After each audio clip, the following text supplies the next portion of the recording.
Berlín Oriental. Abril de 1956. La tormenta cae con furia sobre los campos de Adlershof, al sureste de la ciudad. El agua golpea el barro y el ruido del trueno se mezcla con el zumbido distante de los transformadores eléctricos. En la oscuridad, dos camiones soviéticos se detienen junto a una zanja abierta por las cuadrillas de mantenimiento. Las luces amarillas de los faros iluminan rostros mojados, uniformes empapados y el brillo metálico de herramientas clavadas en el suelo. Un grupo de ingenieros del Ministerio de Comunicaciones trabaja con prisa. Una descarga eléctrica, ocurrida horas antes, ha interrumpido varias líneas telefónicas del cuartel soviético de Karlshorst, una zona estratégica donde operan oficiales de la KGB y del Ejército Rojo. La orden es clara: restablecer la conexión antes del amanecer. Los hombres excavan con picos y palas, abriendo el barro endurecido por la lluvia.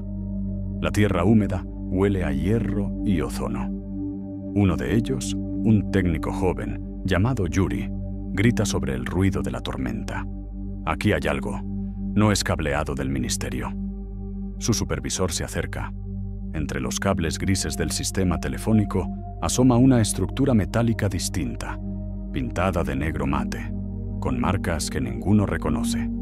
El capataz ordena cavar con cuidado. Poco a poco, descubren una cámara sellada, de forma rectangular, unida a un conducto que se pierde hacia el oeste, bajo la frontera invisible que divide la ciudad. El hallazgo detiene el trabajo. Los hombres se miran sin hablar. No es equipo soviético, tampoco civil. El capataz da la orden en voz baja, casi temerosa. Llamen al mando. Inmediatamente. Horas después, el área queda acordonada por soldados. Los ingenieros son evacuados y reemplazados por oficiales de contrainteligencia del Ministerio para la Seguridad del Estado, la temida Stasi. Bajo la supervisión de un mayor de la KGB, comienzan a retirar la tierra con precisión quirúrgica. Lo que aparece ante ellos es algo que nadie esperaba encontrar. Un túnel reforzado con acero, del tamaño de un tren subterráneo, equipado con iluminación eléctrica, ventilación y líneas de cable cuidadosamente disimuladas. Uno de los agentes baja por una escalera metálica. Su linterna recorre la oscuridad y se detiene en una pared cubierta de micrófonos, bobinas y grabadoras de cinta. Cada metro del túnel es un laboratorio de espionaje. Cajas marcadas con inscripciones en inglés. Western Electric, British Cable Works. El oficial enciende una de las grabadoras. El carrete gira unos segundos, chirría, y de los altavoces surge una voz en ruso. Es una conversación telefónica, interceptada. Silencio. Luego, otra voz, distinta, hablando desde una central militar. El agente levanta la vista hacia su superior. Nadie dice una palabra. Fuera, la tormenta continúa. El agua entra por las grietas del túnel y cae en gotas lentas, regulares, sobre el suelo de cemento. Los soviéticos avanzan por el pasadizo, midiendo su extensión. 50 metros, 100, 200, 500. El túnel no se detiene hasta alcanzar el límite con el sector occidental de Berlín, territorio británico. El descubrimiento se comunica al Kremlin en cuestión de horas. Moscú responde con una sola instrucción: mantener el hallazgo en secreto hasta nueva orden. La KGB entiende de inmediato lo que tiene entre manos. No es una simple intrusión, es una humillación estratégica. Un coronel soviético, empapado por la lluvia, observa la entrada del túnel mientras los hombres sellan el acceso. ¿Cuánto tiempo han estado ahí abajo?, pregunta. El ingeniero jefe no sabe responder. Tal vez meses, tal vez años.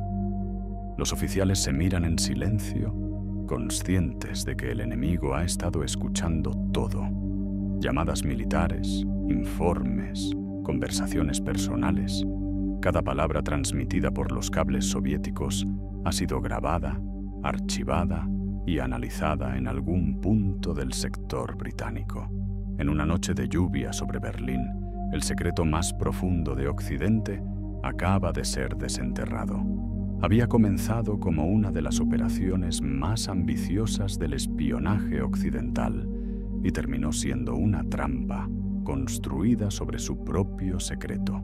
A finales de la Segunda Guerra Mundial, Berlín quedó convertida en un desierto de ladrillos y humo. Las avenidas que alguna vez desfilaron ejércitos ahora eran escombros, y sobre ellas se levantó el nuevo campo de batalla. Una ciudad partida en 4 zonas, administrada por los vencedores.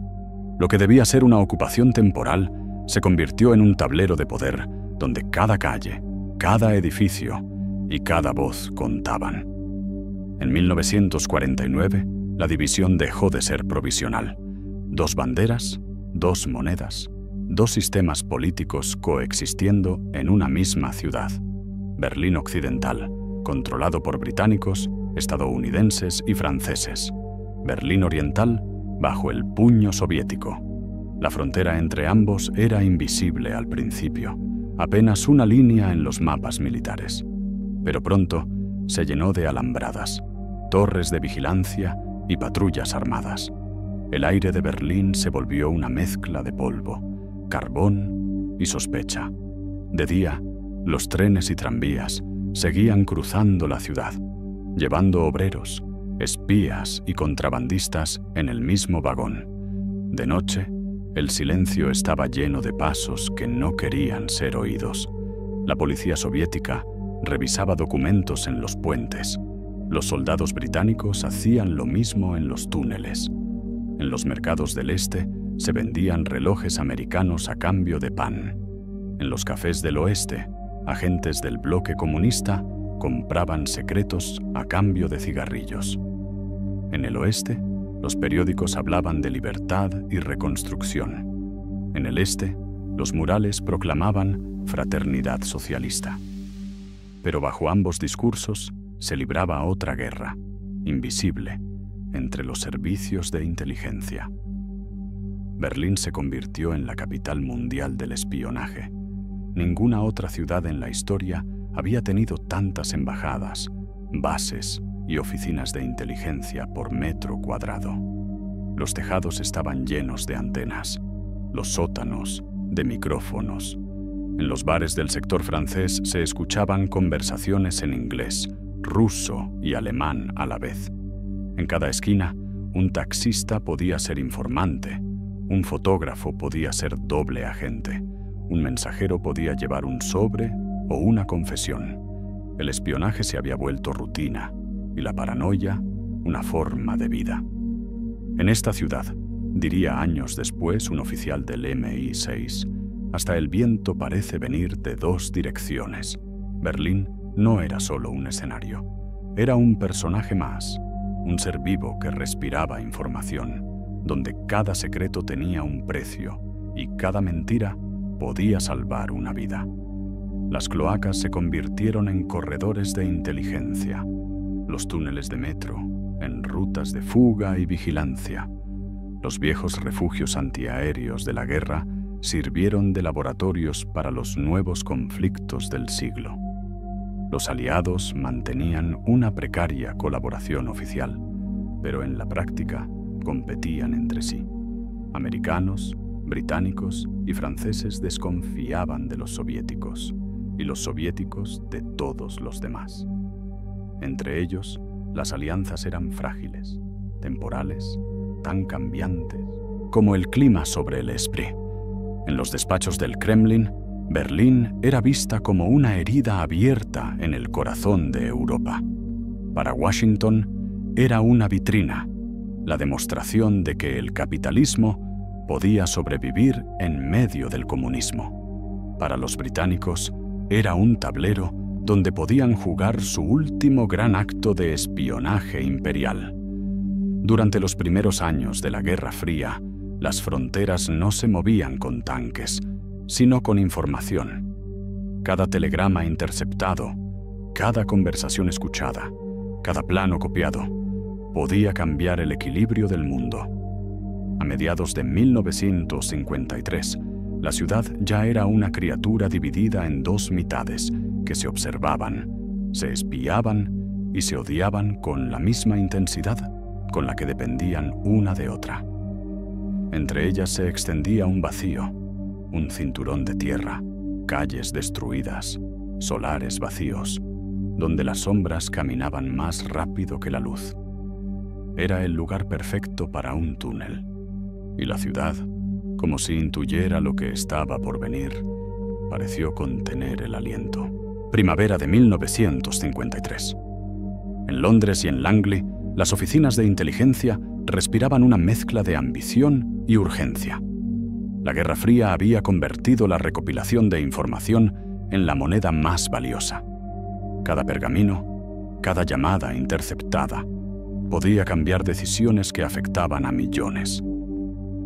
En el MI6, los oficiales discutían con detalle y cierto escepticismo una pregunta sencilla y peligrosa. ¿Cómo escuchar al alto mando soviético en el corazón de Berlín Oriental sin cruzar la frontera? La respuesta que algunos proponían sonaba a locura técnica y a peligro diplomático: cavar hasta sus líneas telefónicas y pincharlas directamente. En Langley, la recién fortalecida CIA, todavía construyéndose como organización de alcance global, miraba con interés. Aquella agencia buscaba su primera gran victoria operativa en Europa, algo que demostrara su capacidad para reunir inteligencia estratégica sin depender de socios que pudieran filtrar o guardar silencio. Cuando los británicos expusieron la idea de un acceso subterráneo, los norteamericanos vieron la oportunidad: un túnel camuflado bajo el sector occidental que llegara hasta las líneas que alimentaban los cuarteles de Karlshorst. Desde allí, micrófonos y grabadoras podrían recoger horas y horas de conversaciones militares, órdenes y planes. El resultado prometía ser apabullante. La propuesta descansaba sobre un precedente exitoso. A principios de los años 50, en Viena, el servicio británico había logrado pinchar una línea soviética con resultados relevantes para la inteligencia occidental. Eso demostró que era técnicamente posible interceptar comunicaciones perfectamente custodiadas, pero extrapolar aquella operación a Berlín implicaba escalar los riesgos por un orden de magnitud. Un túnel de cientos de metros bajo una ciudad dividida no era solo un reto de ingeniería, era una apuesta política que, de fallar, implicaría escándalo internacional y una humillación capaz de romper cualquier cooperación occidental en Alemania. Las reuniones entre analistas, ingenieros y oficiales influyentes se hicieron frecuentes. Los planos se desplegaban sobre mesas, se proyectaban secciones de mapa con el trazado de tuberías y líneas telefónicas. Algunos miembros del equipo eran escépticos por instinto profesional, otros ambiciosos hasta la imprudencia. En una sala de briefing de Whitehall, el jefe de sección del MI6 trazó con el dedo la línea de acción y dijo: seco, si lo hacemos bien, en secreto absoluto. Ninguna pieza puede delatar al resto. A su lado, un oficial veterano de la CIA replicó con ironía contenida: hemos clavado agujas en muchos pozos, señor. Esto sería una aguja que atraviesa la piel de Europa. La tensión central era clara. Técnicamente era posible. Políticamente, suicida. Enterrar el proyecto bajo un almacén de la zona británica requeriría permisos municipales falsos, equipos capaces de excavar sin ruido, generadores ocultos y un sistema de ventilación que no levantara sospechas. Además, se necesitaban hombres con manos hábiles y nervios de acero dispuestos a trabajar durante semanas a pocos metros de la frontera. Nadie en la sala quería imaginar las consecuencias de ser descubiertos: expulsiones diplomáticas masivas, demandas públicas, acusaciones de espionaje a gran escala y, lo peor, la posibilidad de que la URSS, al verse espiada, reaccionara de forma imprevisible.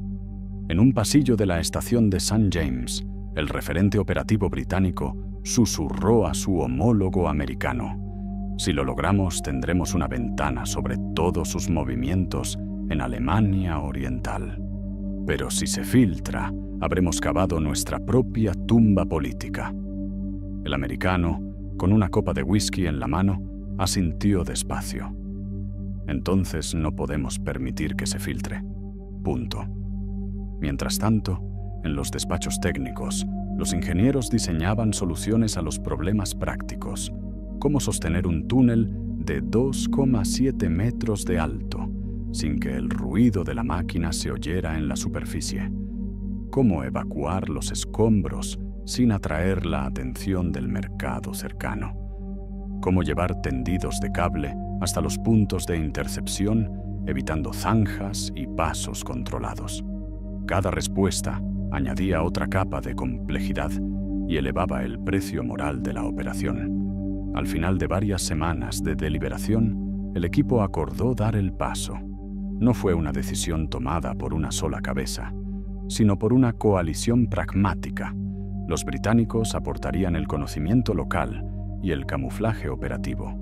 Los americanos, el capital, el equipamiento de grabación y parte de la logística. En voz baja, antes de separarse, el jefe del MI6 pronunció una frase que quedaría grabada en los archivos: «Haremos algo que no se hace: cavar donde nadie mira y escuchar donde todos hablan. Si nos pillan, que no digan que no les advertimos». Y así, la idea imposible dejó de ser un documento en una mesa para convertirse en un plan concreto: Operation Gold. La ciudad de Berlín, que ya respiraba secretos, iba a recibir bajo sus calles una nueva vena de inteligencia.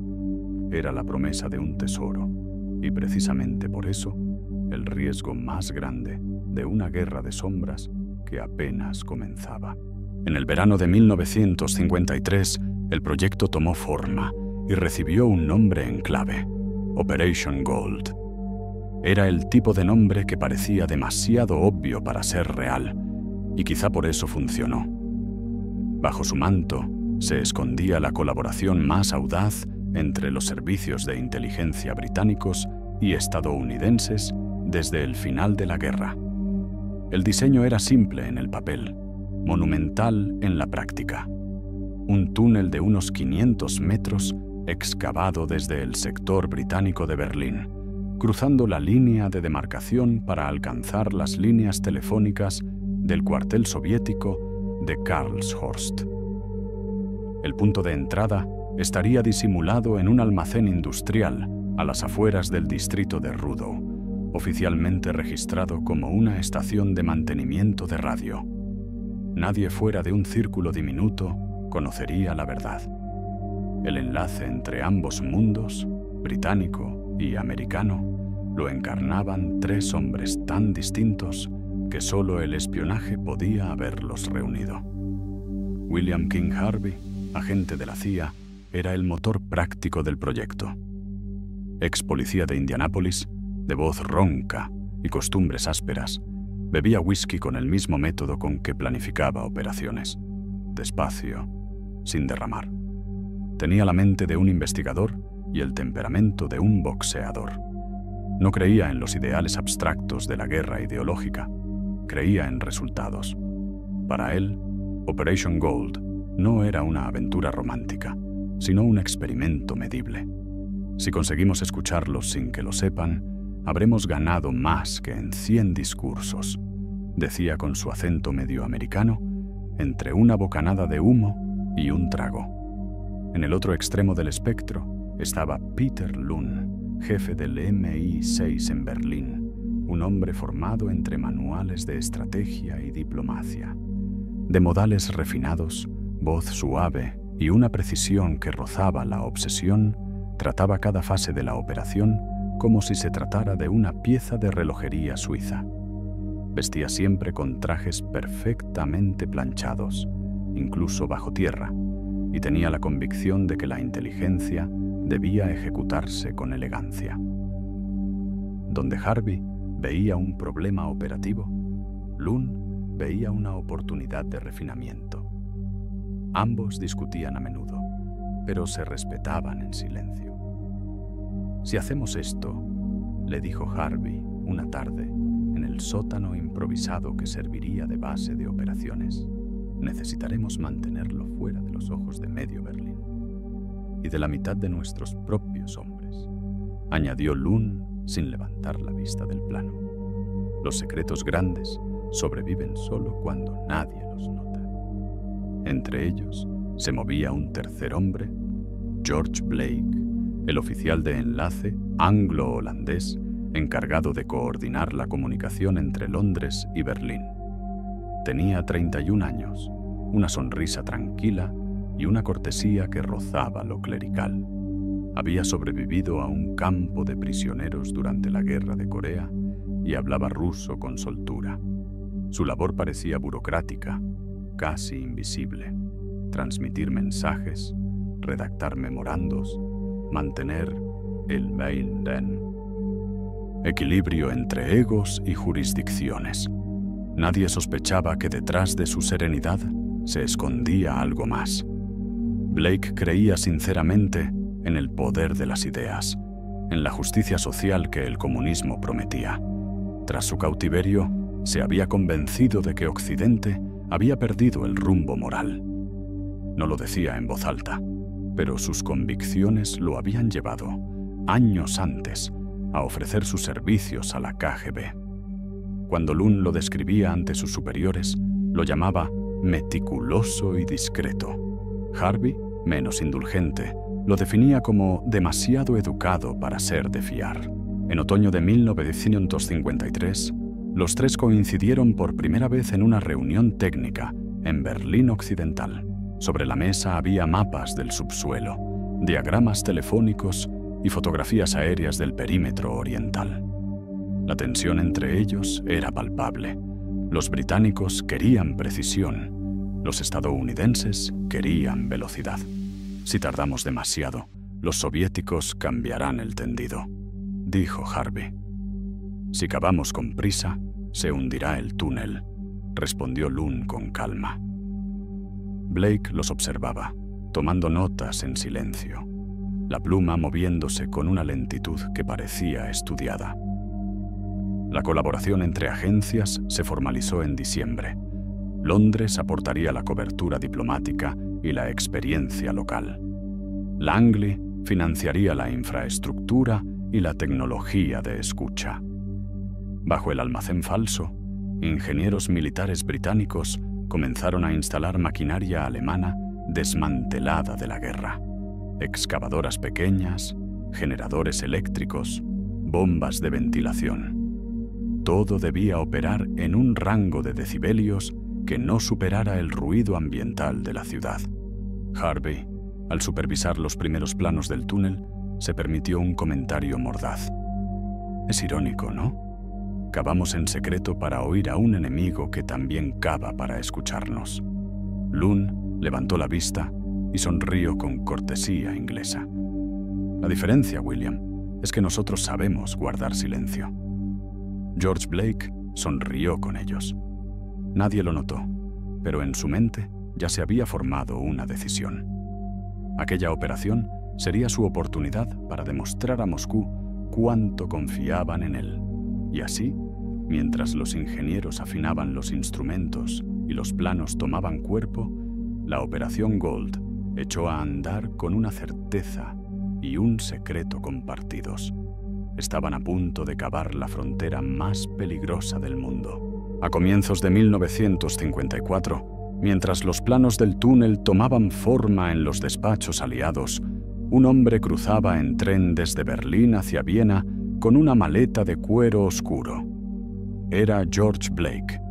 Llevaba un pasaporte diplomático británico y un aire tranquilo, casi clerical, el de alguien que aparenta ir a una conferencia rutinaria. En realidad, viajaba para mantener su primer encuentro directo con un oficial del servicio secreto soviético. en un pequeño apartamento en los suburbios de Viena, Blake se sentó frente a un hombre que se presentó como Sergei. En la mesa había té, pan negro y silencio. Sergei lo dejó hablar primero. «Tengo información de alto nivel», dijo Blake con una serenidad que no era fingida. «Una operación conjunta, británica y americana. Van a cavar». El soviético alzó las cejas. ¿Cavar? Un túnel bajo Berlín. Quieren pinchar las líneas telefónicas de Karlshorst. El encuentro duró menos de 1 hora. Blake entregó nombres, ubicaciones aproximadas, cronogramas de trabajo y los protocolos de seguridad. No pidió dinero. Lo que buscaba era convicción, propósito. La KGB entendió de inmediato el valor de aquel hombre. Lo registraron con un nombre en clave: Diomedes. De regreso a Berlín, Blake reanudó su rutina con una precisión inhumana. Tomaba notas, asistía a reuniones, transmitía mensajes entre el MI6 y la CIA. Sonreía, bromeaba, trabajaba más horas que nadie. Nadie sospechaba de él. A veces, mientras observaba los planos del túnel extendidos sobre la mesa, pensaba en la ironía. Los británicos excavaban hacia el este sin saber que los soviéticos ya conocían cada metro de la ruta. En Moscú, la información fue analizada con cautela. Los estrategas de la KGB entendieron que el hallazgo no debía revelarse. Si avisaban a los occidentales, perderían una fuente preciosa, un canal de inteligencia que podían convertir en espejo. Decidieron mantener el secreto. La instrucción que bajó desde el Kremlin fue breve: no intervenir. El túnel debía continuar. Durante los meses siguientes, mientras británicos y estadounidenses avanzaban metro a metro bajo el suelo de Berlín, los soviéticos planearon cómo usar aquel error a su favor. Dejarían que los enemigos escucharan, pero no cualquier cosa. Solo lo que ellos quisieran que oyeran. En una reunión en el cuartel de Karlshorst, el general Sergei Kondrashov repasó los informes con tono neutro. Podemos filtrar información real, en pequeñas dosis. Así creerán que lo que obtienen es oro. Y mezclaremos falsos datos sobre despliegues y rutas de suministro. Un coronel más joven preguntó: ¿y si sospechan que lo sabemos? Kondrashov apagó su cigarrillo en el cenicero y respondió sin levantar la vista: entonces dejarán de escuchar, y nosotros queremos que escuchen. Mientras tanto, en el sector occidental, Harvey y Lund supervisaban las obras creyendo que cada metro ganado era un triunfo secreto.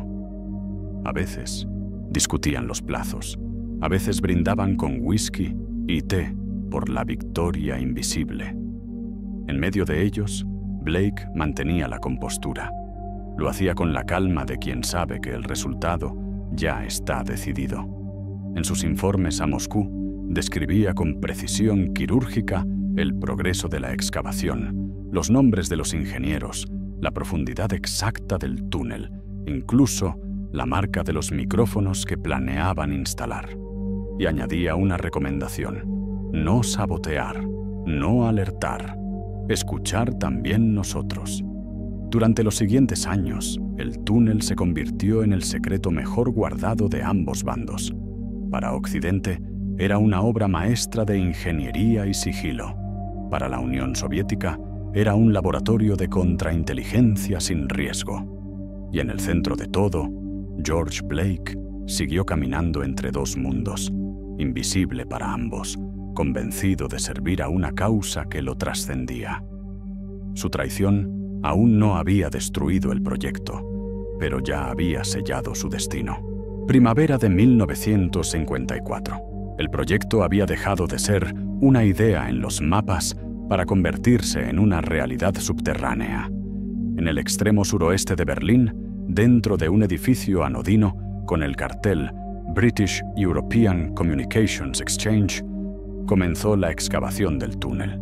Desde el exterior, parecía una estación de radio más, con técnicos entrando y saliendo a todas horas, cables por el suelo y el rumor continuo de motores eléctricos. Nadie en la superficie sospechaba que, bajo aquellas paredes, la Tierra se abría paso hacia el corazón del Berlín soviético. El primer equipo bajó por una escotilla metálica a 5 metros de profundidad. La luz era escasa, el aire espeso. A esa hora, las 2 de la madrugada, el tráfico en la superficie servía de cortina de ruido. Bajo tierra, el trabajo debía realizarse con la precisión de un cirujano y la discreción de un ladrón. Cada golpe de pala, cada giro de válvula, estaba medido al milímetro. Los británicos habían diseñado una maquinaria especial. Excavadoras compactas con engranajes bañados en grasa densa para reducir el ruido, bombas de aire recubiertas con paneles de goma y martillos neumáticos modificados para vibrar a frecuencias inaudibles en la superficie. Las paredes del túnel se reforzaban con arcos de acero prefabricado y se sellaban con un recubrimiento de caucho que impedía el eco. El túnel tenía 2,7 metros de altura y un ancho de 2 metros, suficiente para que los hombres pudieran moverse agachados con el equipo de construcción y las grabadoras que se instalarían más adelante. Trabajaban por turnos de 12 horas. En los días de lluvia, la humedad se filtraba desde el suelo y la temperatura descendía hasta el punto de entumecer los dedos. Los generadores apenas bastaban para alimentar la iluminación tenue que convertía el pasadizo en una sucesión interminable de sombras. A veces, el silencio era tan denso que podía oírse el propio corazón latiendo dentro del traje. Harvey bajaba una vez por semana para supervisar el avance. En cada visita, repetía la misma advertencia con voz grave, la linterna temblando en su mano. Si hacemos ruido, cavaremos nuestras propias tumbas. Uno de los ingenieros, empapado en sudor y barro, levantó la vista y respondió sin detenerse. Entonces, cava despacio. Aquel intercambio se convirtió en una especie de lema. Cavar despacio era más que una instrucción, era una filosofía. Cada día, los equipos avanzaban apenas 2 o 3 metros, extrayendo la tierra en pequeños contenedores metálicos que se enviaban por un sistema de raíles hacia la base de operaciones. Allí, los escombros eran disimulados entre el material de construcción del edificio y retirados junto con los desechos del día. Nada podía delatar el trabajo. El aire se volvía cada vez más denso a medida que el túnel se alargaba. Se instalaron conductos de ventilación y un sistema de bombeo de agua para evitar filtraciones. En la superficie, los ingenieros civiles británicos ajustaban la potencia de las máquinas para que las vibraciones coincidieran con el tráfico de la carretera cercana. Cuando pasaba un tranvía, las palas giraban. Cuando la ciudad dormía, todo se detenía. A mediados de verano, el túnel ya se extendía más de 300 metros bajo tierra. En el interior, los obreros trabajaban en un silencio reverencial. Algunos decían que, si se quedaba uno quieto el tiempo suficiente, podía oír a través de las paredes las voces apagadas de la ciudad. Risas, motores, pasos sobre los adoquines. No sabían si era imaginación o eco, pero nadie se atrevía a romper el ritmo. En cada extremo de la galería, técnicos británicos y estadounidenses registraban los avances en planos detallados. Lunn, obsesivo con las proporciones, exigía reportes diarios de profundidad y temperatura. Harvey prefería mirar los resultados en persona, caminar entre el barro con la chaqueta abierta y un cigarrillo sin encender en la boca. El túnel crecía como un organismo vivo, respirando a través de los ventiladores, alimentándose de electricidad y sudor humano.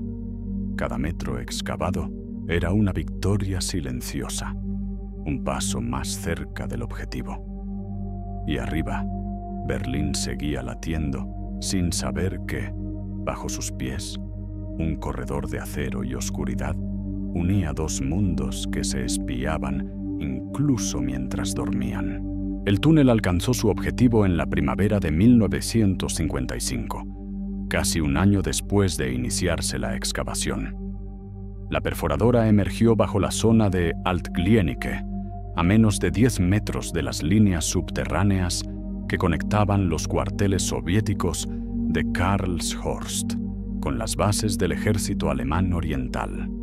Lo que al principio había sido un plan teórico se transformó en una estructura tangible, una galería de acero y hormigón que respiraba un aire húmedo, tibio, cargado de electricidad y secreto. Durante las semanas siguientes, equipos de ingenieros y especialistas en telecomunicaciones se turnaron bajo tierra para instalar los dispositivos de escucha. Se conectaron micrófonos direccionales a los cables principales. Se tendieron kilómetros de hilo de cobre hacia la base de operaciones y se montaron grabadoras de cinta con capacidad de registrar conversaciones las 24 horas del día. En total, más de 400 micrófonos y 800 bobinas magnetofónicas giraban sin descanso en la penumbra. Cada una de ellas almacenaba el eco de un mundo que no sabía que estaba siendo escuchado. En el edificio de superficie, el falso centro de comunicaciones británico funcionaba con una rutina meticulosa. Hombres de traje, mujeres con auriculares, traductores y analistas se movían entre pasillos estrechos repletos de carretes etiquetados. Karlshorst Command, Eastern Sector Military Lines, Radio Chatter, Priority 3. Cada día, las cintas grabadas se clasificaban, numeraban y enviaban por valija diplomática a Londres y a Langley para su análisis. La información era descomunal. Durante más de un año, las agencias aliadas interceptaron más de 400.000 conversaciones, órdenes de movimiento de tropas, listas de suministros, informes sobre despliegues de misiles, cables de inteligencia militar, incluso conversaciones personales entre oficiales soviéticos. Lo que antes eran sombras se volvió detalle. Lo que antes eran rumores, pruebas. En un despacho del sector británico, Lund revisaba las transcripciones con una mezcla de satisfacción y asombro. Sabía que jamás volverían a conseguir algo semejante. Harvey, más pragmático, leía los informes con un cigarrillo colgando de los labios. «Escucha esto», dijo una vez, sosteniendo una página. «Se quejan del café. En el cuartel soviético de Karlshorst, los oficiales dicen que el café americano es mejor». Lund levantó la vista y replicó con frialdad británica. «No subestime los pequeños detalles, William. Los imperios también se miden por lo que extrañan». Entre ambos sabían que lo que tenían entre manos era un logro sin precedentes. En los documentos internos, la CIA se refería a la instalación como la joya del espionaje occidental. Era la guerra sin disparos, una guerra de voces, de cables y grabaciones. Cada palabra captada era una bala evitada. A diferencia de las operaciones de campo, no había héroes visibles ni medallas. Solo un zumbido constante, el sonido de las cintas girando en las máquinas, el roce de las agujas registrando frecuencias, la respiración del túnel convertido en oído. A veces, los analistas pasaban horas escuchando conversaciones anodinas, clima, fútbol, quejas sobre uniformes. Pero entre esos fragmentos cotidianos surgían perlas de información pura, planes de reorganización militar, cambios de mando, reportes cifrados mal codificados que revelaban movimientos de material nuclear. Cada pista alimentaba una red de análisis que terminaba en informes para Washington y Londres. Bajo tierra, el túnel permanecía en silencio, invisible. En la superficie, el tráfico berlinés seguía su curso, ajeno a que, bajo los neumáticos de los coches, a 20 metros de profundidad, El futuro de la guerra se medía en fragmentos de voz. Harvey lo resumió una noche mientras observaba los monitores desde la sala de control. No necesitamos verlos, con escucharlos basta. Y tenía razón. El nuevo campo de batalla no olía a pólvora, ni sonaba a disparos. Sonaba a líneas telefónicas, a murmullos lejanos, a un idioma que cruzaba el suelo para morir en un carrete de cinta. El sonido de las voces era ahora el sonido de la guerra. Mientras en el oeste celebraban el éxito de la operación, en el este ya sabían que los aliados escuchaban. En un despacho gris de Karlshorst, los oficiales de la KGB repasaban los informes del agente Diomid. El túnel estaba activo, las líneas intervenidas, las grabaciones funcionando. El debate no era si destruirlo, sino cómo aprovecharlo. El general Kondrashov convocó a su equipo al amanecer. Las ventanas del cuartel dejaban entrar una luz débil y fría. «No lo toquen», dijo sin levantar la voz. «Dejen que escuchen». Uno de los jóvenes oficiales frunció el ceño.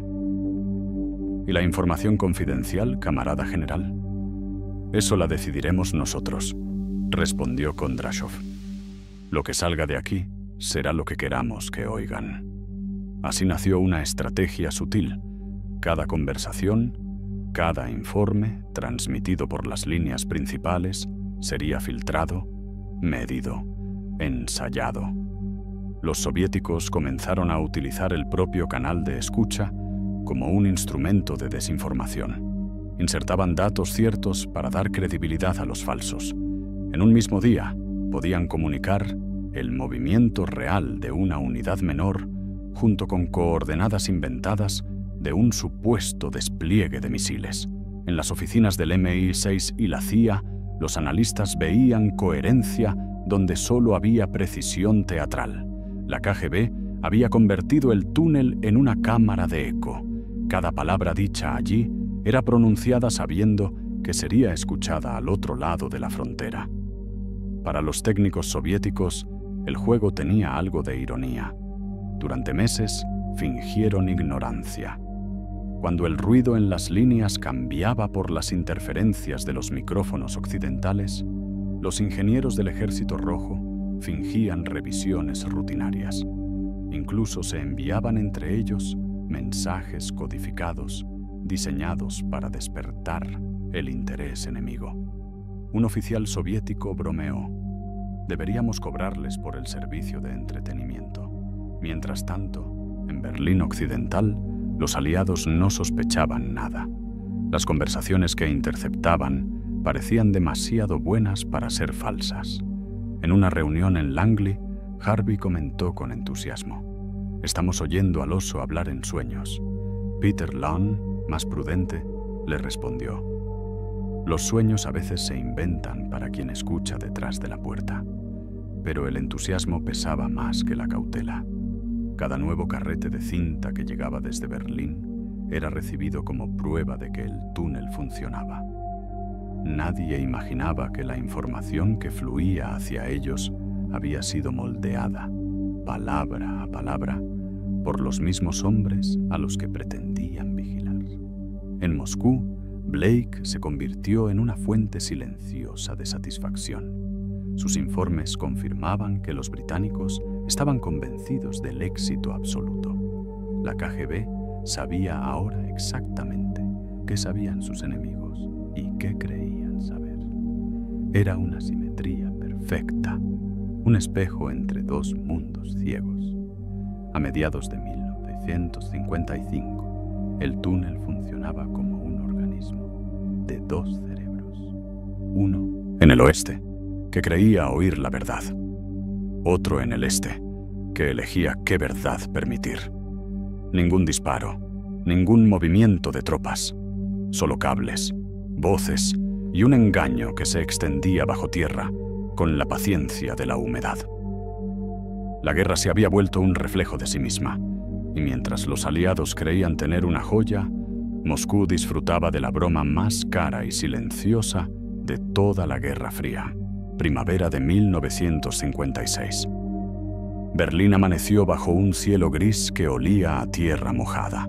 Durante la noche, una tormenta eléctrica había recorrido la ciudad de sur a norte, dejando tras de sí postes caídos y líneas telefónicas inutilizadas. En el distrito de Adlershof, los técnicos soviéticos recibieron la orden de inspeccionar un tramo averiado de cableado que conectaba el cuartel de Karlshorst con las bases de comunicaciones del este. Era un trabajo rutinario, el tipo de tarea que se ejecuta sin prisa ni testigos. A media mañana, una brigada de mantenimiento llegó al lugar. Entre ellos, un joven ingeniero llamado Sergei Denisov.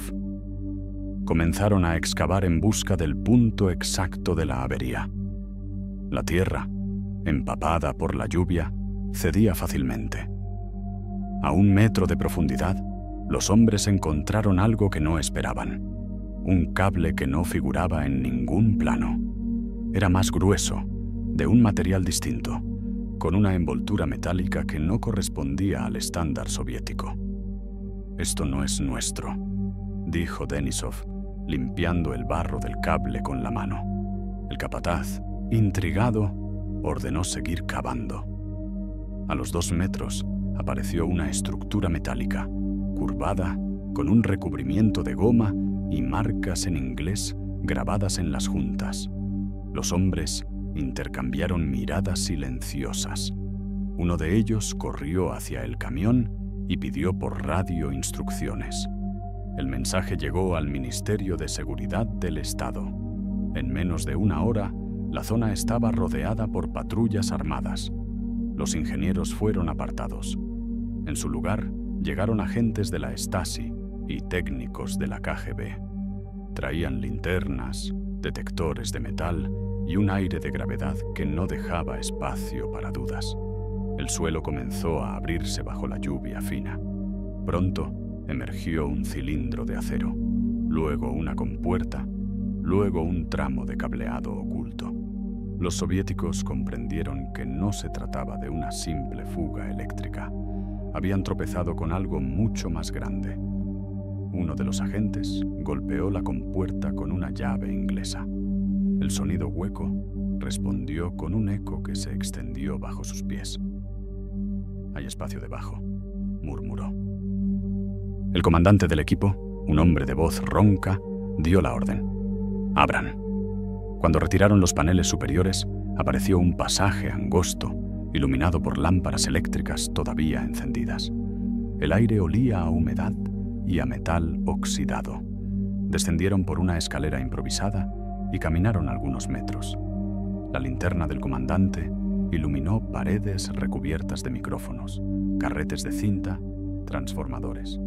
Todo seguía allí, intacto, como si el tiempo se hubiese detenido.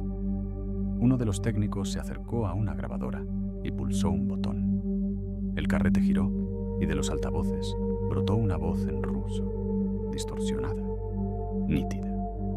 Habían encontrado el corazón del túnel. Durante los días siguientes, equipos enteros de la KGB exploraron el pasadizo. Midieron su longitud, más de 500 metros desde el punto de entrada hasta la frontera del sector británico. Las marcas en los materiales no dejaban duda. Western Electric, British Cable Works, Made in UK. En Moscú, el hallazgo se comunicó como una victoria. Pero los altos mandos sabían que no era un triunfo pleno.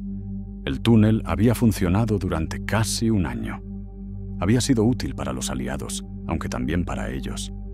Lo que importaba ahora no era lo que se había escuchado, sino cómo convertir el descubrimiento en un golpe propagandístico. La instrucción bajó del Kremlin con tono teatral. Hacerlo público.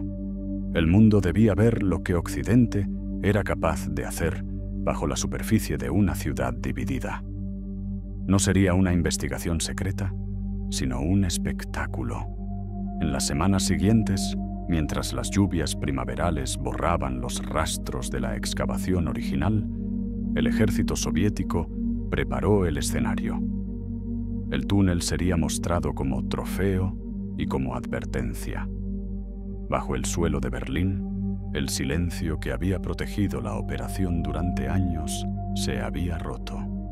Y esta vez, el ruido no vendría de los micrófonos, sino de las cámaras.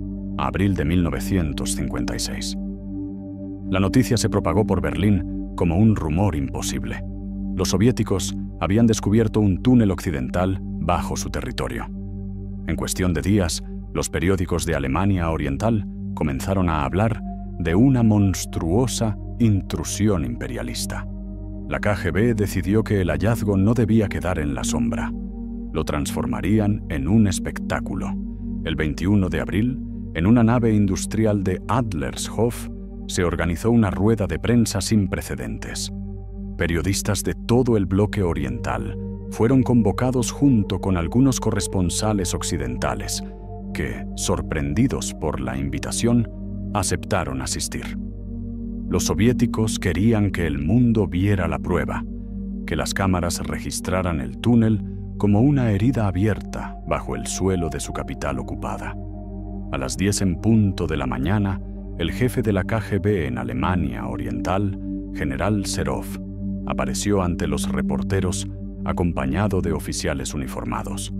Caminó lentamente hacia un estrado improvisado con la seguridad de quien controla la escena y el relato.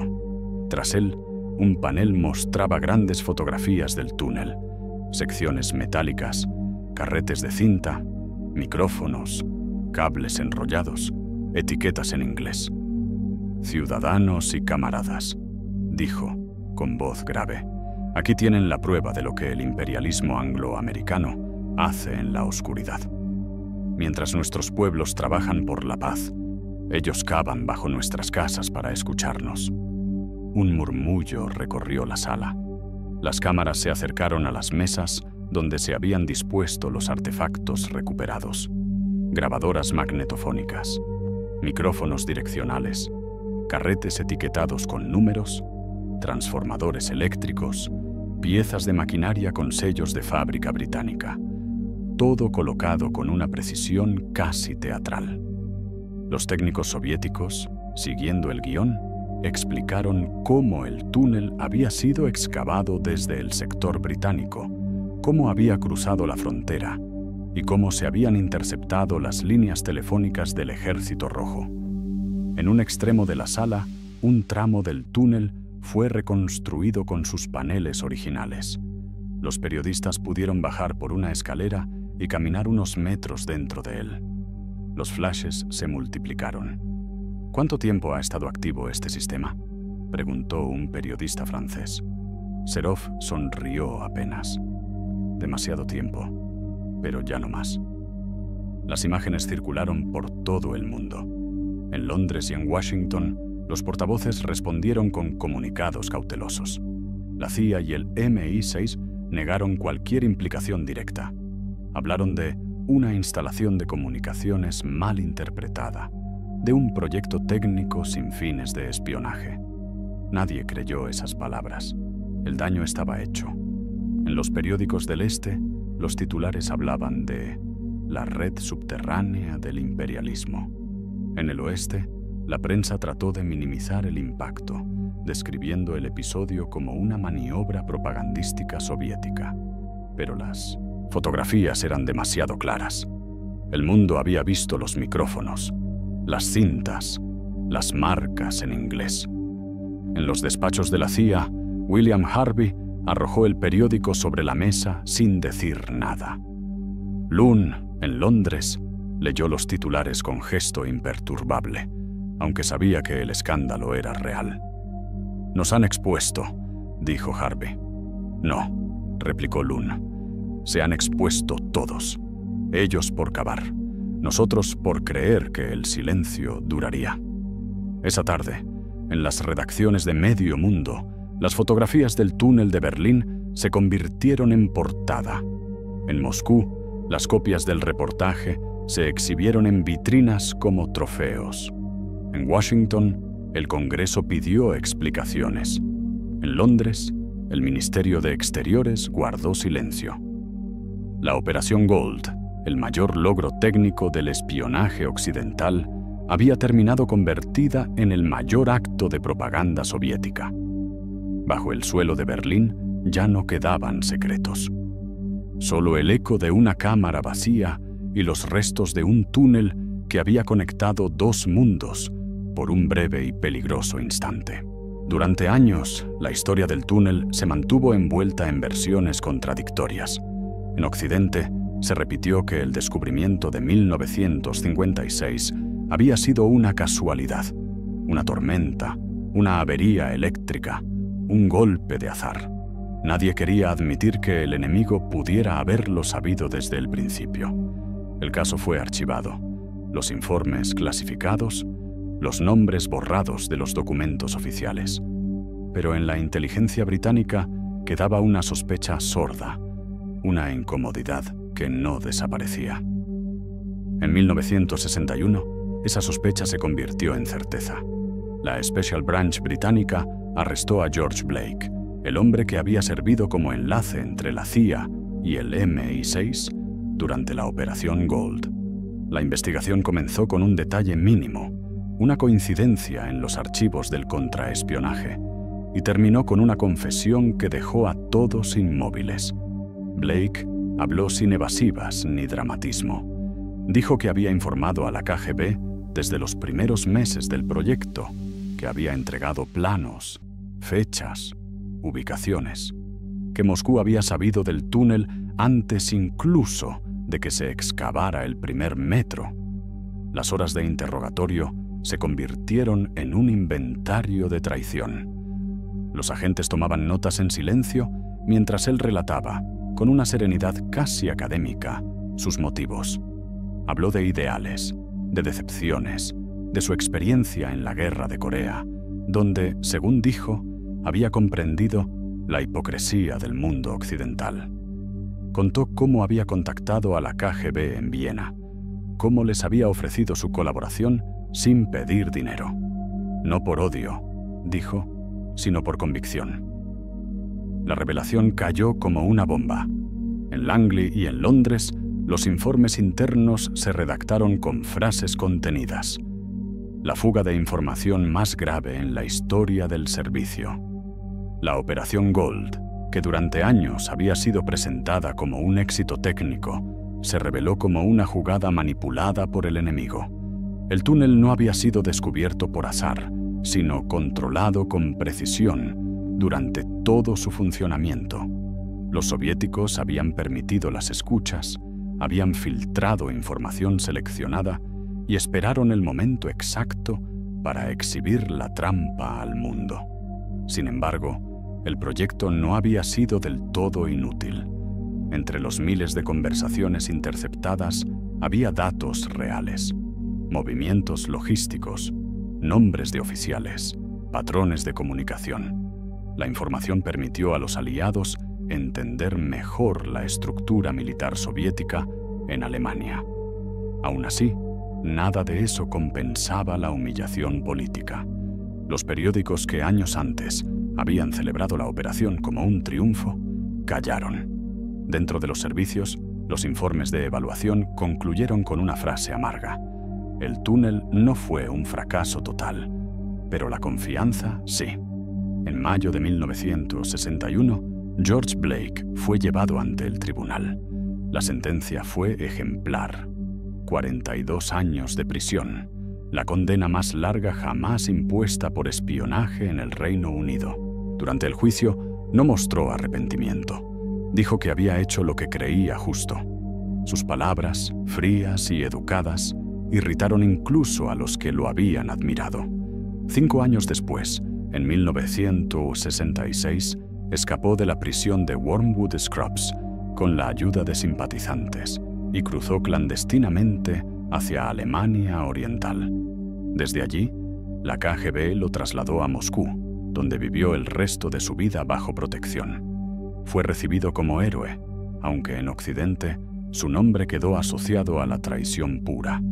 En los despachos británicos, nadie pronunció su nombre en voz alta durante años.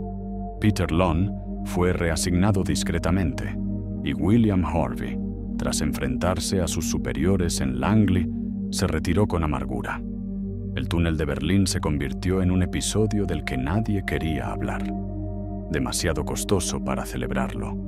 Demasiado importante para olvidarlo. Blake, por su parte, vivió tranquilo en Moscú, convencido de haber actuado en el lado correcto de la historia.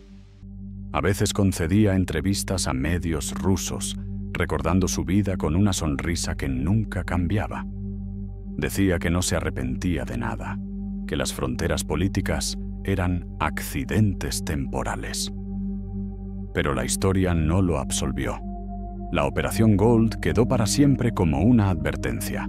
Incluso las obras maestras del espionaje pueden ser solo decorados en el teatro de la desconfianza. Hoy, sobre los barrios del sur de Berlín, no queda rastro visible del túnel. Los solares vacíos donde se cavó fueron absorbidos por el crecimiento urbano. Calles nuevas, bloques de hormigón, almacenes modernos. Bajo ellos, a más de 20 metros de profundidad, permanecen los restos sellados de aquella galería que unió, por un breve instante, dos mundos enfrentados. Nadie la visita, nadie la menciona. Solo los planos amarillentos, en archivos desclasificados, recuerdan que, durante unos años, un corredor de acero y silencio atravesó el corazón de la ciudad. A veces, los trabajadores que excavan cimientos encuentran fragmentos de metal o pedazos de cable recubierto de caucho y los entregan sin saberlo a los museos locales. Allí, los ingenieros sonríen con respeto. Los restos de una operación tan audaz como absurda. Una obra maestra técnica, construida sobre la desconfianza y destruida por una traición invisible.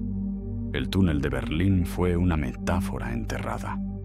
Representó la obsesión de una época que creyó que la verdad podía excavarse, que bastaba con perforar lo suficiente para encontrarla.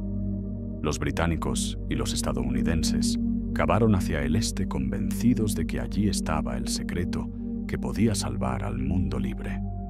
Los soviéticos, sabiendo la verdad desde el principio, lo dejaron continuar para escuchar la arrogancia del enemigo. Al final, ambos bandos obtuvieron lo que querían: información, propaganda, certeza de su propia inteligencia. Y ambos perdieron lo mismo: la ilusión de control. En la Guerra Fría, la información era más valiosa que el oro. Pero a veces, incluso el oro se convertía en trampa. Décadas después, los documentos desclasificados revelaron el alcance real de la operación. La CIA y el MI6 habían conseguido datos valiosos. Sí, pero también habían sido manipulados con precisión quirúrgica. Lo que creyeron escuchar del enemigo fue, en gran medida, un eco de su propio deseo. Cavaron para descubrir secretos, y lo que encontraron fue su reflejo. Berlín sobrevivió a los muros, a los cables, a las fronteras.